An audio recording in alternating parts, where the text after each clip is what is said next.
best case scenario and worst case? So it's our understanding that the federal government will start a couple of pieces of the reservoir this year.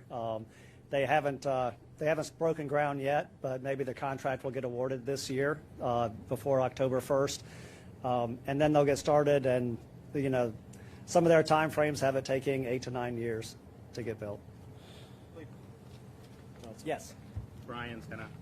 Yeah, let me just give it to you specifically. You asked, was this brought up in Congress about funding the reservoir?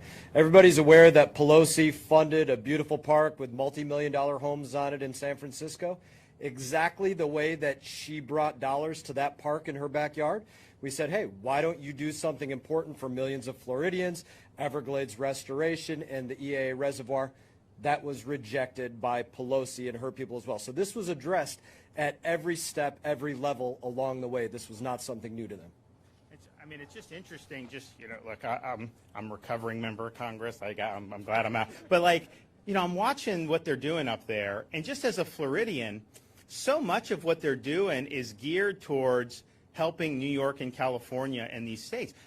They passed the reconciliation bill, which these guys voted against in the House, that would have cut taxes for wealthy people in high-tax states like California, New York. So people in West L.A., Beverly Hills, they're getting a big tax cut. In Florida, we wouldn't have gotten anything out of that with our folks. And you're wondering, why would you be supporting that? It just doesn't make sense. But so much of what they're doing is really designed to help kind of, their political bases. And I think that the thing about the Everglades was this isn't really a partisan thing in Florida. Pretty much anyone, regardless of party, there's majority support, and we want to get it done, and we want to get it out of this same mindset that they're doing. But what Brian said is certainly right. If Florida wants something for whatever reason under this administration, it's okay, then you're not going to do. I almost thought with the monoclonals when they cut it, if I came out against monoclonals, then the next day there'd be a truckload that would be there for that. But that's unfortunately kind of what we're dealing with. But we're not going to let it deter us. And I think most people, when they look at this and say, well, gee, this is the biggest spending infrastructure probably in American history, right? $1.2 trillion.